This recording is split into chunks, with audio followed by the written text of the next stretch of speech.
চিৎকার দিয়া কান্না আর বলে, মালিক, আপনার পয়গম্বর একদিন না, 2 দিন নয়, 40টা বছর আমাদের কাছে দাওয়াত দিচ্ছে, দাঁড়ে দাঁড়ে ঘুরছে, একটা মানুষও আপনার কালেমা পড়ে ঈমান আনলাম না।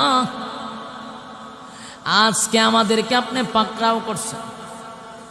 সেজদায় পড়িয়া কান্দে আর বলেন, হায় রে, এখন যদি ইউনুস পয়গম্বর থাকতো, আমরা দৌড়াইয়া ইউনুসের কাছে যাইতাম, গিয়া হাতে পায়ে ধরতাম, আমরা কান্নাকাটি করতাম আর বলতাম আমরার ভুল হয়েছে, বলতাম যে আমরার ভুল হয়েছে, অপরাধ করছি, আমার ভুল হয়ে গেছে, আমাদেরকে ক্ষমা করে দেন।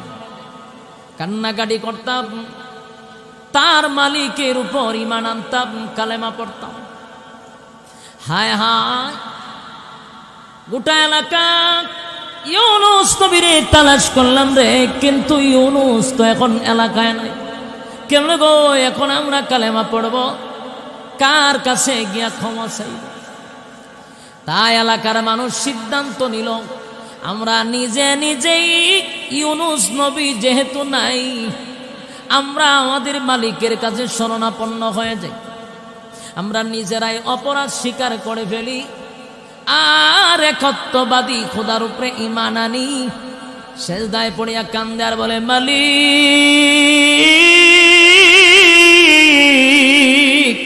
অন্যায় করে ফেলেছি, অপরাধ করে ফেলেছি, আল্লাহ আপনার উপরে ঈমান আনলাম, অতীতে আপনার নবীর সঙ্গে যা করছে।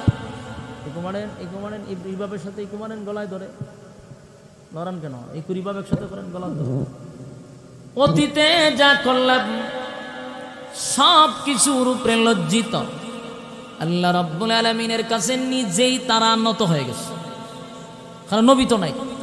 নিজে নিজে কালেমা পড়ছে, নিজে নিজে নিনুয়া নামক শহরের মানুষগুলি সেজদায় পড়ে কালেমা পড়ছে, ঈমান আনছে, অপরাধ স্বীকার করছে আর বলে, যদি ইউনুস নবীরে পাইতাম রে, তার কাছে গিয়া ক্ষমা চাইতাম, তার শরণাপন্ন হইতাম, একত্ববাদী খোদার উপরে ঈমান আনতাম। তাই কালেমা পড়ছে সবাই একসাথে। আল্লাহ, আমি 40 বছর দাওয়াত দিছি, কিন্তু শেষ ফলাফল একটাও কালেমা পড়ছে না, তোমার হাতে ছেড়ে দিলাম, তুমি এখন ব্যবস্থা নেই।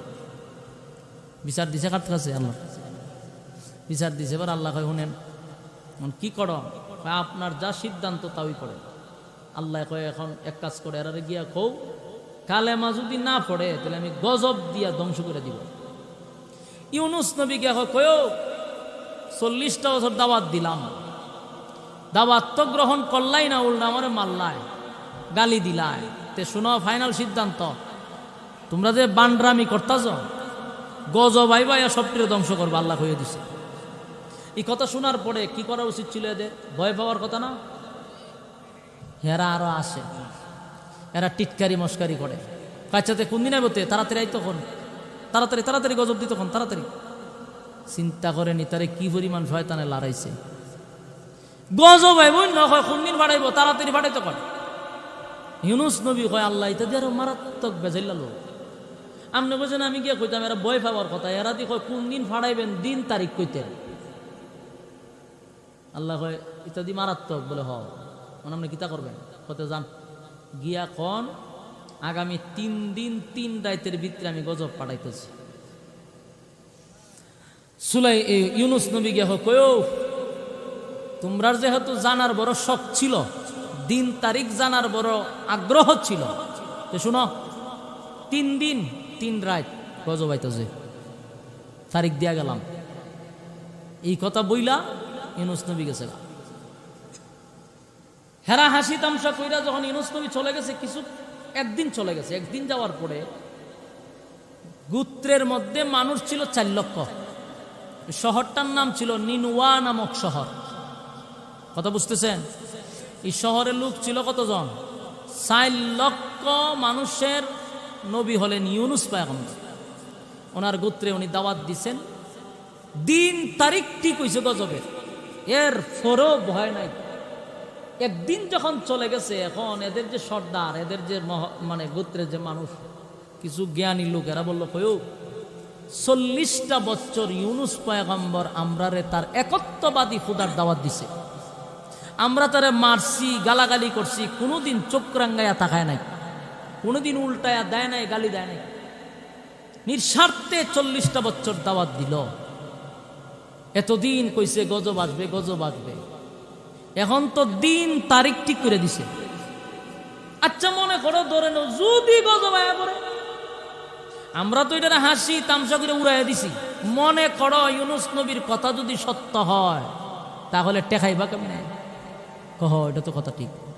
এখন পড়ছিনি মুসিবত, মানে এরা বয়ে চিন্তা করে যাবো, কথা তো ঠিক। যদি আয়া পড়ে, এরার বিশ্বাসই হয় না, এরপরে কয় যদি হয় তাহলে তো একটা আমরা ব্যবস্থা করতে হবে। এদের মধ্যে একজন ইচ্ছা করে দাঁড়াও, আমি অনেক কিতাবাদি পড়ছি, যতটুক জানছি অন্যান্য নবীদের ঘটনা, যখন যেই এলাকায় গজব আসে তখন ওই এলাকায় নবী তখন থাকে না, দূরে কোথাও চলে যায়। যদি গজব আইসা থাকে, আর যদি 100% গজব আসে, তাহলে নির্ঘাত নিশ্চিত ইউনুস নবী এলাকায় থাকবে না। এরা লোক পাঠাইছে, তাড়াতাড়ি যাও, গিয়া দেখো ইউনুস নি বাড়িতে আছে। যদি বাড়ি থাকে বুঝবা গজব আসবে। লোক গেছে, গিয়ে ইউনুস নবীরে সারা গ্রাম, সারা এলাকা, শহরে অলি গলি সব জায়গায় তালাশ করছে, কোথাও ইউনুস নবী নাই। এখন কয় এখন খবর আছে, দৌড়াইয়া গেছে, গিয়া কয়ও কথা তো রাইট, সারা এলাকা তুকাই লেছে, ইউনুস কোথাও নাই। এখন এরা কয় তুইলে 100% গজব হবে। যেখানে ইউনুস নাই গজব আসবে, কারণ গজব আসলে নবীরা থাকে না। হয়তো এখন কি করা, বলে এখন ঘটনা ঘটছে, গজব আইব, গেল আরেকদিন, বাকি রয়েছে কদিন। এখন কি করবে? ইউনুস নবী তার 2 ছেলে এবং স্ত্রী নিয়া এলাকা ছেড়ে দিছে, কারণ গজব আইব। এতক্ষণ কি কারেন্ট আছে না জেনারেটর? ও জেনারেটর চালাইব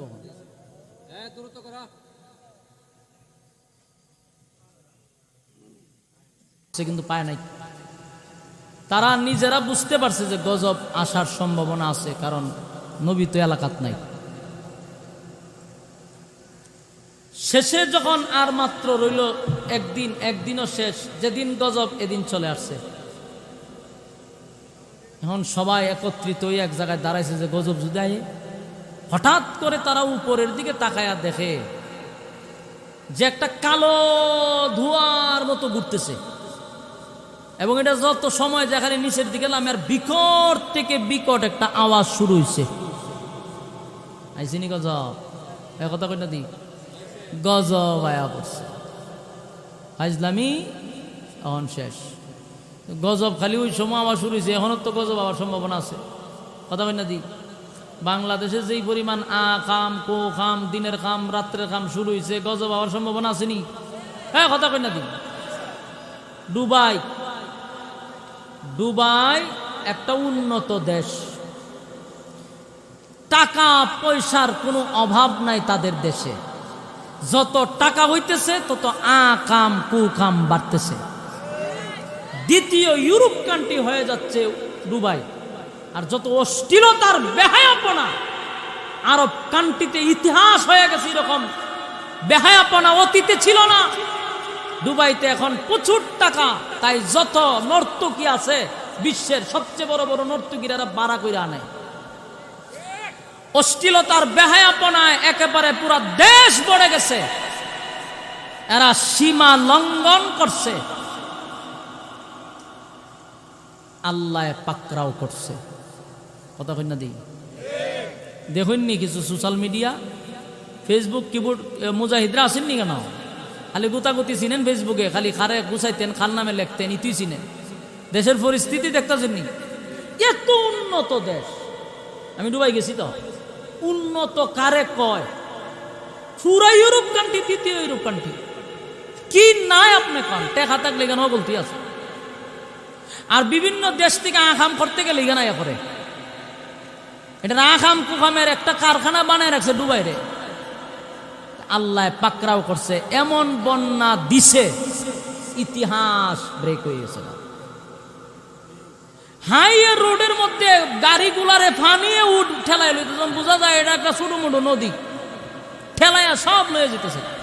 বিমানবন্দরে দেখলাম বিমানের চাকা ডুবে গেছে এবং যেখানে মানে ইমিগ্রেশন যেখানে হয় এই জায়গাতে পর্যন্ত পানি। একটা এয়ারপোর্ট কত উঁচা থাকে, মানে ইমিগ্রেশন যেখানে এটা তো নিচ থেকে অনেক উঁচা, হিগানে পর্যন্ত পানি ধ্বংস করে দিতেছে আল্লাহ। অতিরঞ্জিত ভালো না, কথা কই না দি। যখন মানুষ সীমা লঙ্ঘন করে আল্লাহ পাকড়াও করে, কথা কয় না। সীমা লঙ্ঘন করলে আল্লাহ কিন্তু কাউরে ছাইরা দেন, পাকড়াও করে। এই জন্য আল্লাহ বলেন ওয়াজান্নুন إذ ذهب مغاضبا فظن أن لن نقدر عليه فنادى في الظلمات أن لا إله إلا أنت سبحانك إني كنت من الظالمين। আল্লাহ বলে ওয়াজান্নুন, ওয়াজান্নুন। রব্বে কারীম বলেন আমি নুন ওয়ালার ঘটনা বর্ণনা করতেছি। কার ঘটনা? মাছ ওয়ালার ঘটনা।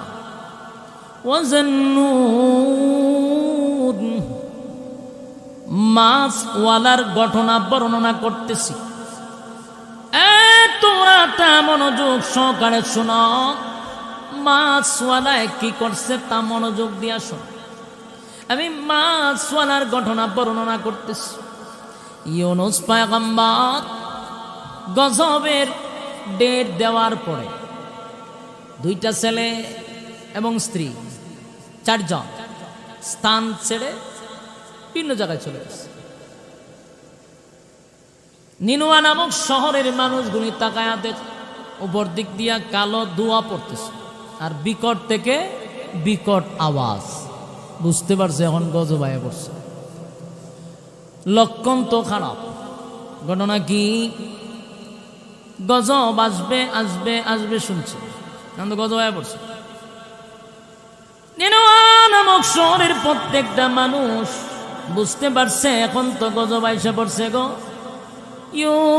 ইউনুস আমাদেরকে বারবার সতর্ক করছে, শুনলাম না, মানলাম না। আল্লাহর পয়গম্বর আমাদেরকে বারবার সতর্ক করল, বারবার আমাদেরকে অ্যালার্ট করল। 40টা বছর একত্ববাদী খোদার দাওয়াত দিল রে, আমরা কত না আঘাত করলাম, কত না মারলাম, কত না অপমান করলাম।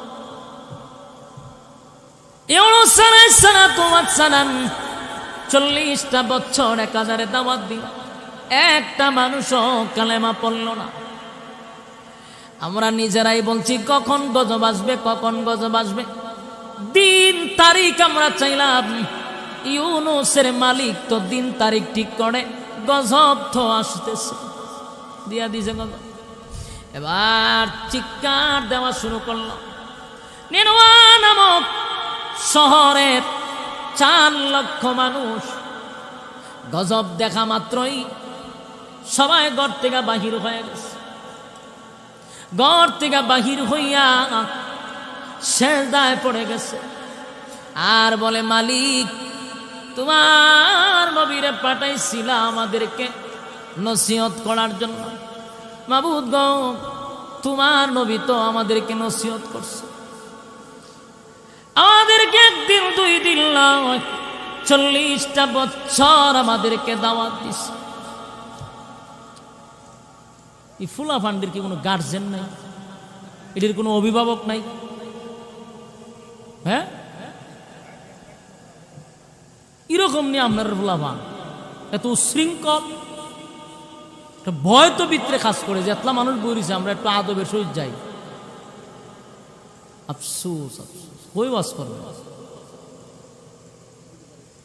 নাই। তিনজন মানুষের মধ্যে আবার মনোযোগটা দেন নষ্ট করে, এটা মনোযোগ দিয়ে ওয়াজ করে আবার মন জায়গা ওই দিন চিন্তা, কোনো বয় বিতে নাই এদের ভিত্তিতে। কেয়ামতের একটা ফুলাবান কেয়ামতের আলামত, লক্ষণ খারাপ। আদবওয়ালা দরকার। ছোটবেলা আমরা দাড়ি দেখলে মানুষের ডরাইতাম, যেটা বড় মানুষ ওন ডর বয় নাই। ফুলা মানে ডর আছে না এখন, ইতা নাই। বাপ চাচা ভাই বেড়াদর মানেই না। হ্যাঁ, মনোযোগ দেন, দিলের কান লাগায় কথাগুলি শুনেন। আল্লাহ নিজেই কয়ে জান্নাত মাছওয়ালার ঘটনা বর্ণনা করতেছি, মনোযোগ দিয়ে শোনা। আপনার মনোযোগ আসেনি? সাইরা দিতাম, সাইরা দিলে আমার ডাবল সুবিধা, অসুবিধা নাই। এরম দুই একটা দৌড় ফুলা ভানে দিব, আর দুই একটা কথা কবে আমার সুযোগ হবে সাইরা দিবার। কথা বুঝলেন? একটা উচিলা তো সাইরা দিতে হইব, কারণ ফাইজলামির একটা সীমা আছে। মনোযোগটা না নষ্টই জায়গা, মনোযোগ নষ্ট করেন আল্লাহর রাস্তে। মনোযোগ দেন। আপনারা আমার দিকে তাকায় থাকেন, বলুন গজব দেখছিনি? হ্যাঁ, গজব দেখছিনি। এরা এখন এর বৃত্তে লারা দিছে যে 40 বছরের দাওয়াত দিল, আমরা তো মানছি না। এখন তাই পড়ছে গজব দেখে শেষ দায় পড়ছে। এখন চিৎকার দিয়া কানলে আর বলে, মালিক আপনার পয়গম্বর একদিন না 2 দিন নয় 40টা বছর আমাদের কাছে দাওয়াত দিছে, দাঁড়ে দাঁড়ে ঘুরছে, একটা মানুষও আপনার কালেমা পড়ে ঈমান আনলাম না। আজকে আমাদেরকে আপনি পাকড়াও করছেন।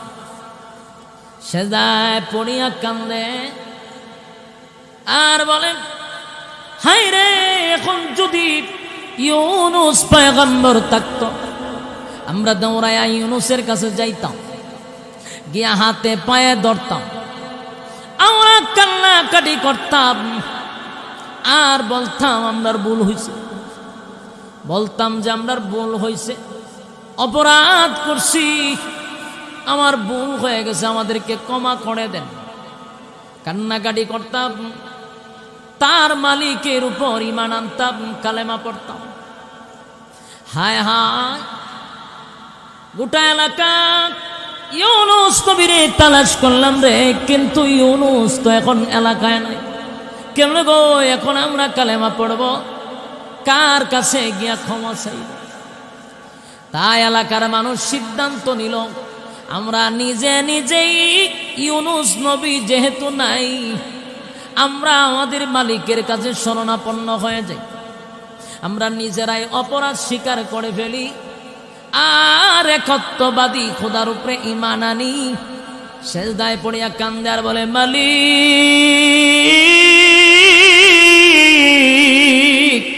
অন্যায় করে ফেলেছি, অপরাধ করে ফেলেছি, আল্লাহ আপনার উপরে ঈমান আনলাম, অতীতে আপনার নবীর সঙ্গে যা করছে। ইকুমারেন ইবাবের সাথে ইকুমারেন গলায় ধরে লড়ান কেন? এই কুরিবাবের সাথে করেন গলায় ধরে। অতীতে যা করলাম সব কিছুর উপরে লজ্জিত। আল্লাহ রাব্বুল আলামিনের কাছে নিজেই তারা নত হয়ে গেছে, কারণ নবী তো নাই। নিজে নিজে কালেমা পড়ছে, নিজে নিজে নিনুয়া নামক শহরের মানুষগুলি সেজদায় পড়ে কালেমা পড়ছে, ঈমান আনছে, অপরাধ স্বীকার করছে, আর বলে যদি ইউনুস নবীরে পাইতাম রে, তার কাছে গিয়া ক্ষমা চাইতাম, তার শরণাপন্ন হইতাম, একত্ববাদী খোদার উপরে ঈমান আনতাম। তাই কালেমা পড়ছে সবাই একসাথে, কালেমা পইরা ঈমান আনছে আর আল্লাহর কাছে মাপ চাইছে। ঈমান আনার সাথে সাথে রব্বে কারীম বলেন, জিবরাইল আমি তো গজব দিছিলাম বেঈমানের উপরে, কিন্তু এখন নিনুয়া নামক শহরের সবগুলা মানুষ আমি আল্লাহর উপরে ঈমান আনছে। কেমনে রে, আমি ঈমানদারের উপরে আমি এখন গজব দেই না? গজব উঠায় আনে আর গজব দিব না, কারণ ঈমান আনছে। কোন বেঈমানদারের উপর আল্লাহ গজব দেয় না। যখন মানুষ পাপ করতে করতে করতে সীমা লঙ্ঘন করে, আল্লাহর আইন অমান্য করে, নবীর তরিকা অমান্য করে, আল্লাহর সঙ্গে বেয়াদবি করে, সীমা লঙ্ঘন করলে আল্লাহ কয় আমি তখন তারে ধ্বংস করে দেই। যুবক ভাইয়েরা, সীমা লঙ্ঘন করা যাবে না। একটা সীমার ভিতরে থাকা দরকার, কথা কই না দি? গুনাহ করতে করতে লিমিট ক্রস করে যাই না রাইকেন, অতি রঞ্জিত কোনো কিছুই আল্লাহ পছন্দ করে না। গ্রাম্য ভাষায় কয় ফাফে বাফরো সারে না, কথা কয় না, ফাপ করতেছেন না, ভাববেন না যে আমরা সাইরা দিব, ধরবো জাগা মতে ধরবো। আমরা গুনাহ করলে পরে আমরার কাছে গুনাহ মনেই হয়, এ মনে করতেছে আমার তো কিছু হইতেছে না, ওই সুন্দর তুই চলতেছে মাশাআল্লাহ, বডি মুডিও বালা। কিন্তু একটা কথাই স্মরণ রাখবেন, গ্রাম্য কথা, যে ফাঁফে বাফরেও সারে না, এটা বাস্তব। সীমা লঙ্ঘন যখন হয়, লিমিট ক্রস করবেন, দূরে বলবা কেমনে ধরবো, কোন সময় ধরবো বলতে পারবেন না। ওই প্যারালাইসিস দিয়ে করে ফালাই রাখবে, পায়খানা প্রস্রাবের মধ্যে ফালাই আল্লাহ মারবে, আর না হয় কিডনি দুইটা আল্লাহ ড্যামেজ করে দিবে, অকালে যৌবন নষ্ট করে দিবে। হ্যাঁ, বুঝতেছেন কথা? এগুলো হয় কি না? হ্যাঁ, এটারই হয় বাপে বাপরে জানে না, কিডনি অকালে ড্যামেজ হয়ে যাবে। আল্লাহর পাকরাও যেদিন ধরবে, এদিন বাবু বালা কইরা বুঝবা যে হুজুরা তো ওয়াজ করতো, আমরাও কেন বই আড্ডা মারতাম, আর মনে মনে হয়তো এই তো হুজুরা ওয়াজ করে, দূরে লইব দুনিয়ার একটা শাস্তি, এটা পাইয়া যাবে। আপনি গুনাহ করতেছেন, খালি মনে হচ্ছে হুজুররা কয় জাহান্নামে গেলে আযাব দিব না, জাহান্নাম তো আযাব, এটা পরের স্টেপ। প্রথম অধ্যায় হলো দুনিয়াতে আপনাকে চরম পর্যায়ের বেজ্জতি করে, লাঞ্ছিত করে, এরপরে আল্লাহ দুনিয়াতে বিদায় করবেন। কথা কি বুঝতেছেন? গুনাহগার রে আল্লাহ জাহান্নামে আযাব দিবে, এটা তো পরে। দুনিয়াতে তার শাস্তি হলো চরম পর্যায়ের বেজ্জতি আর অপমানি করে কবরে নিবে। অকালে ড্যামেজ 2 কিডনি, অকালে চক্ষুর পাওয়ার কমে যাওয়া, বিভিন্নভাবে আল্লাহ পাকড়াও করে। কথা বুঝতেছে? সীমা লঙ্ঘন করা যাবে না। গুনাহ করতে করতে করতে শেষ পর্যন্ত গুনাহ যে করে, এটার গুনাই মনে করে না। ভিতর এমন নষ্ট হয়েছে গুনাহ করতে করতে, ভালো কথা তার মনের ভিতরে ঢুকেই না, ভালো কথা মজাও লাগে না তার কাছে। মানুষ যখন গুনাহ করতে করতে ভিতর ধ্বংস করে দেয়, তখন এর কাছে ভালো কথা মজা লাগে না। যতই এর ওয়াজ করে বোঝান, এর খানের ভিতরে গেলে পরে এটা ভালো লাগে না, কারণ এর কলিজা কালো হয়ে গেছে। এই জন্য সাবধান, সীমা লঙ্ঘন করা যাবে না, ফাঁফে সারে না। কিন্তু এই নিনুয়া নামক শহরের মানুষ বুঝালাইছে যে আমরা লিমিট ক্রস করছি, নিজের পয়গাম্বরের উপর আমরা আঘাত করছি, গালি দিছি, মারছি, আমরা আল্লাহ দূরে লাইছে। কিন্তু কালেমা পড়ছে যেহেতু, নিজের অপরাধ স্বীকারও করে লাইছে। আল্লাহর তো মায়া দেওয়ার অভাব নাই। আল্লাহ করে জিবরাইল থাক, নিজের অপরাধও স্বীকার করছে, আমার উপরে ইমানও আনছে। ইমানদারের উপরে তার গজব দেওয়ান যায় না। রব্বে কারীম বলেন, নিনুয়া নামক শহরের মানুষগুলা কালেমা পইরা ইমান আনছে, আমি একজন ইমানদারের উপরে গজব দিতে পারি না, ইমানদারের উপরে গজব দিতে পারি না। আল্লাহ বলেন জিবরাইল এই গজব উঠায় আনে। নিনুয়া নামক শহরের মানুষ আসমানের দিকে তাকায়া দেখে কালো ধোঁয়া যেটা ঘুরতে ছিল, নিচের দিকে নামতে ছিল, এটা আস্তে আস্তে উপরের দিকে উঠতেছে। আসিনি সুবহানাল্লাহ?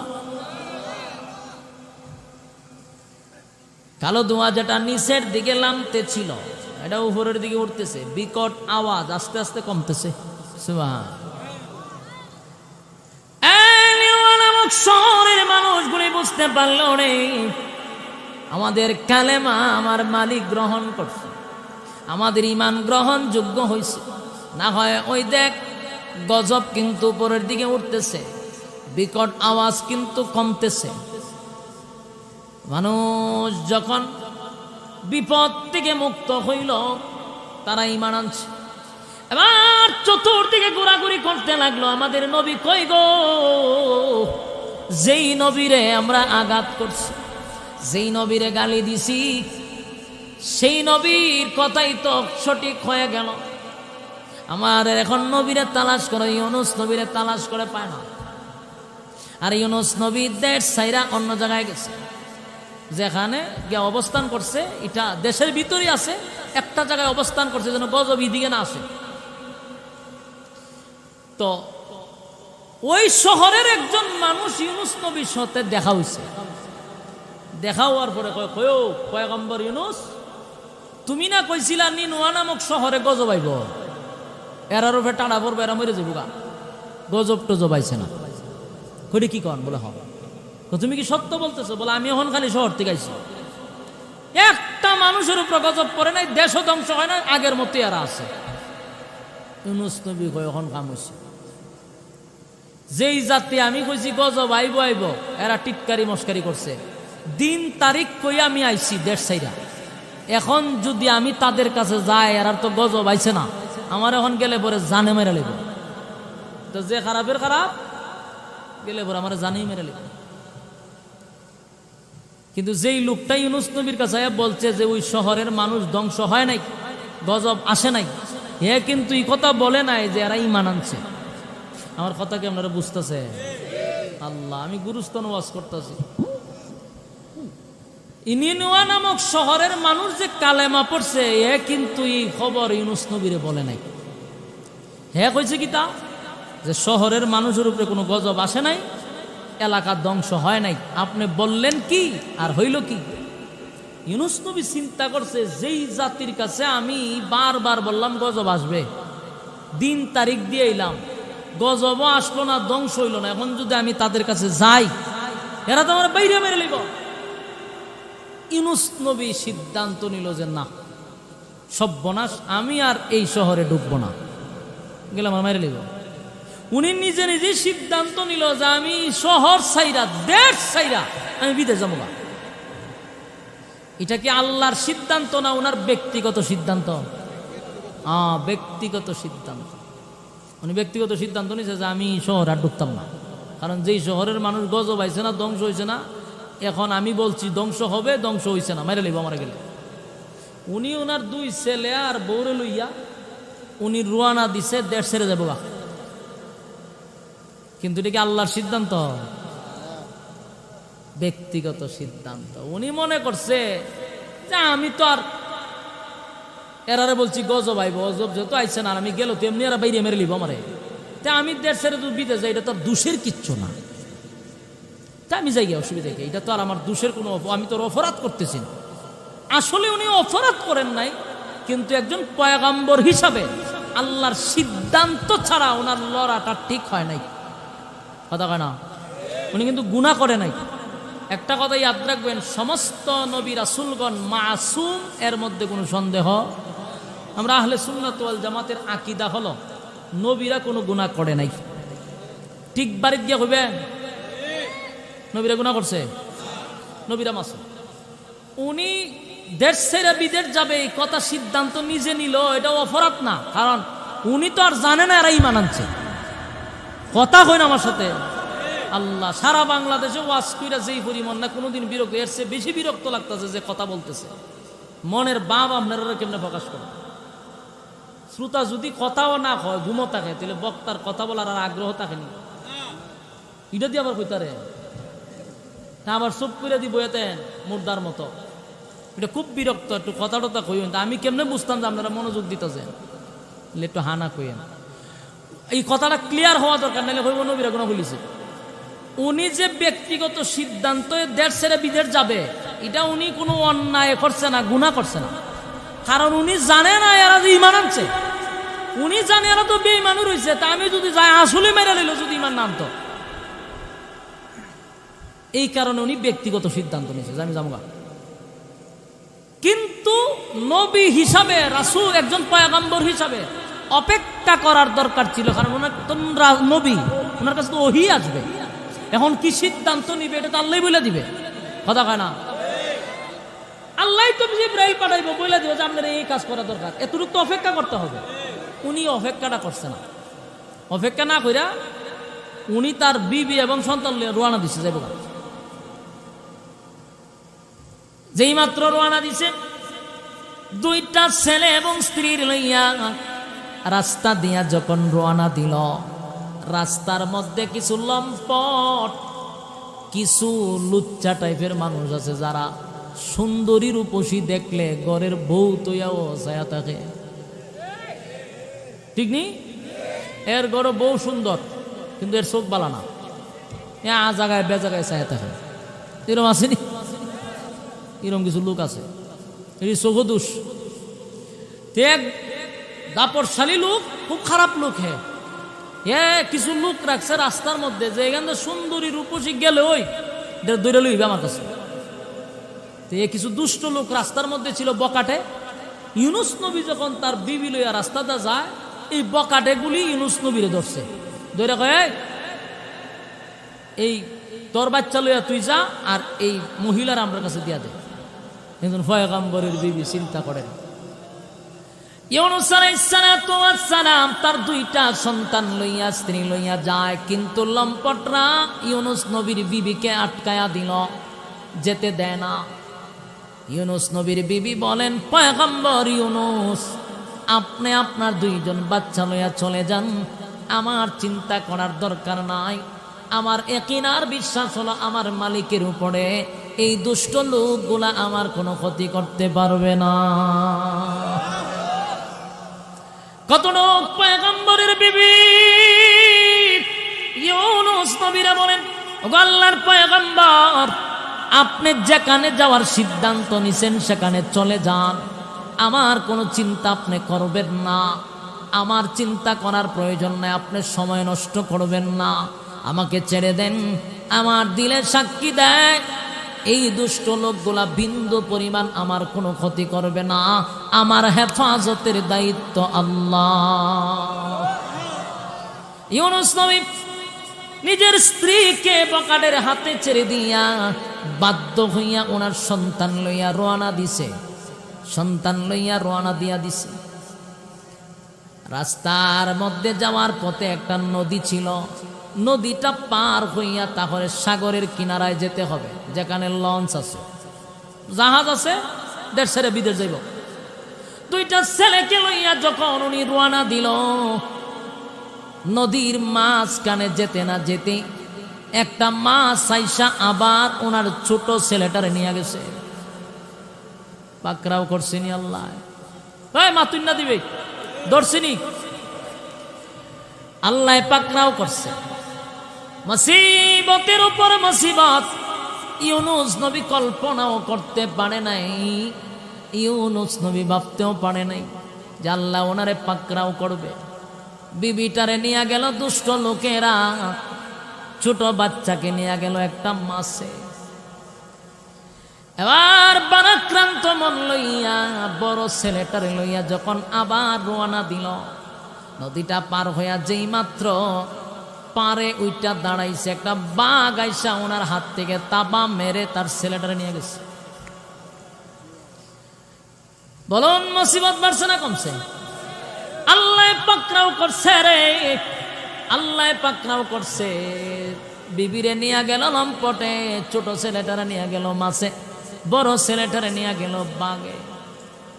ইউনুস নবী বুঝতে পারছে আমার উপরে পাকড়াও শুরু হয়েছে, মালিকে ধরছে, উপায় নাই।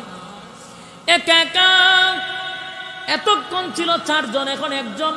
ইউনুস নবী একা একা নদী পার হইয়া সাগরের কিনারায় গিয়া দেখে একটা জাহাজ দাঁড়ানো, যাত্রীবাহী জাহাজ। ওইটা মন খারাপ করে চোখের পানি ছেড়ে দিয়া বসে রইছে।